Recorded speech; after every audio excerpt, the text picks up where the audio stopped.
కేసీఆర్ గారి కూతురు కవిత కొత్త పార్టీ పెట్టిందట. నేనేమో అమెరికాలో చాలా బిజీగా ఉన్నాను. ఇరాన్ యుద్ధం ఆపకపోతే 850 కోట్ల ప్రజలు నష్టపోతారు 200 దేశాల్లోని. రాత్రి పగలు ట్రంప్ గారితో, స్పీకర్ మైక్ జాన్సన్స్తో, లీడర్స్ అందరితో చర్చలు జరిపిస్తున్నాను. ఈ లోపున మన తెలుగు రాష్ట్రాలను సర్వనాశనం చేయడానికి అనేక మంది ఇంతకుముందు ఎలా పార్టీలు పెట్టారో అలాగే తెలంగాణను సర్వనాశనం చేయడానికి కవిత ఇంకొక పార్టీ పెట్టింది. ఎవరు పెట్టించారు, ఎందుకు పెట్టించారు అవన్నీ మీకు తెలుసు. అందుకే 1000 మంది ఎక్స్ఎమ్మెల్యేలు, ఎక్స్ఎంపీలు, ఎక్స్ మినిస్టర్లు ఒక్కరు కూడా జాయిన్ అవ్వలేదు. కేవలం తండ్రితో ఉన్న గొడవ. అప్పుడే చెప్పారు కేసీఆర్ గారు 2008లోనే. కవిత నా చారిటీ సిటీకి వచ్చినప్పుడు, సార్ మీరు 10 కోట్లు అడిగితే 15 కోట్లు ఇస్తానన్న. కవిత అడుగుతుంది ఎంత ఇమ్మంటారంటే, కవిత నమ్మొద్దు, ఏమీ డబ్బులు ఇవ్వద్దు అని. కేవలం అన్నతో ఉన్న గొడవలతో తండ్రి సెటిల్ చేయకపోతే లక్షల కోట్లు ఆస్తి కొరకు, ఎందుకంటే కేసీఆర్ గారు తెలంగాణ ఏర్పడినప్పుడు 1,40,000 కోట్లు మిగిలింది. ఆయన 10 సంవత్సరాలు వెళ్ళినప్పుడు 25 లక్షల కోట్లు దాదాపు బడ్జెట్. ఆ తర్వాత 8 లక్షల కోట్లు అప్పు. అంటే 33 ప్లస్ దాదాపు 35 లక్షల కోట్లు. ఎన్ని లక్షల కోట్లు మిగిలింది? తనకి ఎన్ని లక్షల కోట్లు ఇవ్వాలి? నాకెందుకు సీఎం పోస్ట్ ఇవ్వరు?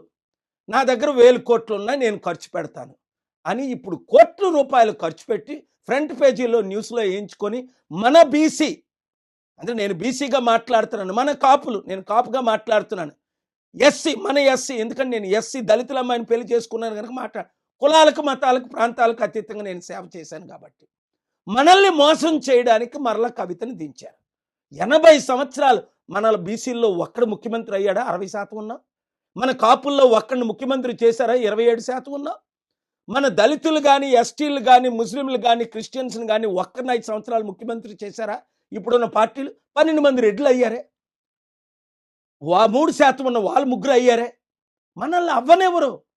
వాళ్ళదే దోచుకోవడం, దాచుకోవడం, ఖర్చు పెట్టడం. అందుకే కవిత 1000 కోట్లు దోచుకున్నది, 1000 కోట్లు దాచుకున్నది, లక్షల కోట్లు సంపాదించడానికి తండ్రితో ఫైట్ చేసి, శర్మిల ఏ విధంగా అన్నతో జగన్తో ఫైట్ చేసి, అప్పుడే చెప్పాను శర్మిల పార్టీ ఫైట్ కొరకే, సక్సెస్ అవ్వదు, క్లోజ్ అయిపోద్ది. పవన్ కళ్యాణ్ టీడీపీ బీజేపీలో కలిసిపోతాడు.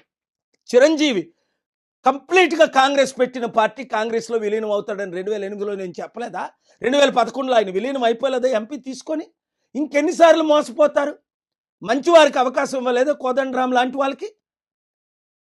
కనుక ఈ ఇప్పుడున్న 2-3 కులాలే కదా 80 సంవత్సరాలు మన తెలుగు రాష్ట్రాలు వెళ్తున్నాయి.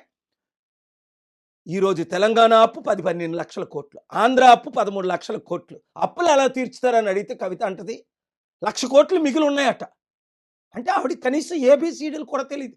1,00,000 కోట్లు మిగలలేదు. సంవత్సరానికి ఇప్పుడు తెలంగాణ గవర్నమెంట్ అప్పు చేస్తుంది 1,00,000 కోట్లు దాటి, వడ్డీ దాదాపు 50,000 కోట్లు, ఆదాయం కేవలం 2 లక్షల కోట్లే. అర్థం చేసుకోండి.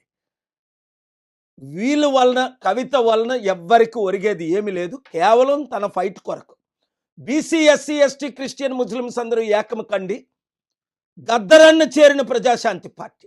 చీఫ్ సెక్రటరీ దానమయ్య గారు Mala, IAS chief secretary Rosaiah గారు మాదిగ.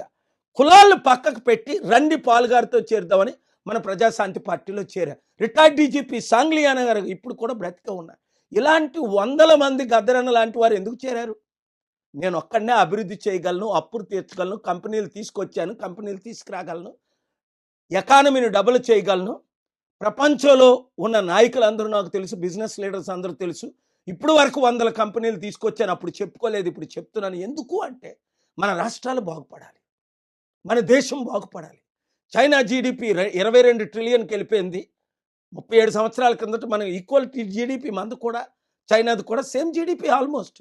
ఈరోజు మనం అడుక్కుంటే డబ్బులు ఇచ్చిన వాళ్ళు లేరు. కనుక యూత్ 60 లక్షలు ఉద్యోగాలు ఇస్తానంటది, 6 లక్షలు దానికి ఏముంది? దానికైనా విలువ ఉందా? కేసీఆర్ గారు 100 మాట్లాడలేదా? రేవంత్ రెడ్డి 100 వాగ్దానాలు చేయలేదా? మోదీ గారు డాలర్ని రూపాయిని ఈక్వల్ చేసేస్తానలేదా? 56 రూపాయలు ఉన్నప్పుడు ఇప్పుడు అదే డాలర్ 96 రూపాయలు అయింది. వీళ్ళని నమ్మి మీరు మోసపోతారా? మన బీసీ, ఎస్సీ, ఎస్టీ, క్రిస్టియన్, ముస్లింలు అందరూ ఏకం అవుదామా? మీరే నిర్ణయం తీసుకోండి. మోసపోతారా? మరొక 80 సంవత్సరాలు మోసాన్ని ఆపి వచ్చే 2-3 సంవత్సరాలు అందరము ఏకమయ్యి ఎక్స్ ఎమ్మెల్యేలు, ఎక్స్ మినిస్టర్లు, ఎక్స్ ఐఏఎస్లు, రిటైర్డ్ ప్రొఫెసర్స్, డాక్టర్స్, ఇంజనీర్, ముఖ్యంగా యూత్ జాబులు నేను ఒక్కడనే తేగలను, అప్పులు నేను ఒక్కడనే తీర్చగలను, అభివృద్ధి నేను ఒక్కడనే చేయగలను. అందుకే ఈరోజు ట్రంప్ మొదలుకొని ప్రపంచ నాయకులందరూ నా సలహాలు తీసుకుంటున్నారు, నాతో కూర్చుంటున్నారు, నాతో సమయం గడుపుతున్నారు. ఎందుకు? ప్రాబ్లమ్స్ అందరికీ తెలుసు, కానీ ఎవరు సాల్వ్ చేయగలరు? చేయలేరు. చేయగలిగారా? రోజు రోజు 2 తెలుగు రాష్ట్రాల అప్పు 25 లక్షల కోట్లు అయిపోయింది. దేశం అప్పు 100 లక్షల కోట్లు అయిపోయి ఎవరైనా తీర్చగలిగారా? మరి తెలుసుండి మీరు మోసపోతారు ఎందుకు? మరలా ఈ అవినీతి కుటుంబ కుల అవినీతి కుట్ర పాలకుల్ని ఎందుకు మీరు మళ్ళీ సపోర్ట్ చేస్తారు? ఎస్, వాళ్ళు మీడియాకు ₹1 ఇచ్చి ఫ్రంట్ పేజ్లో వస్తారు. అది వద్దు. మనకి మార్పు రావాలి. ఆ మార్పు మనమే తేవాలి. ఆ అభివృద్ధి మనమే చేయాలి. మనం అందరం కలిసి పోరాడాలి. ప్రజాశాంతి పార్టీ, అవినీతి లేని పార్టీ, అందరినీ అభివృద్ధి చేసే పార్టీ. మీరు నేను కలిసి చేద్దాం. 2028, 29 ఎలక్షన్లో సంపూర్ణ మెజారిటీతో 2 తెలుగు రాష్ట్రాల్లో గెలుద్దాం. అభివృద్ధి అంటే చేసి నేను చూపిస్తాను. మీరందరూ 7569441275 గ్రూపులు పెట్టి ఒక్కొక్కరు 100 మందిని 1000 మందిని చేర్చి ఈ ఇరాన్ యుద్ధం సాల్వ్ అవగానే నేను మరలా వస్తాను. కాబట్టి కలిసి పనిచేద్దాం, అభివృద్ధి చేద్దాం. We can do anything. Share this video with everybody. Media మిత్రులారా, అందరికీ ఈ వీడియో షేర్ చేసి రాష్ట్రాలను కాపాడండి. దేవుడు మిమ్మల్ని దీవించుగాక.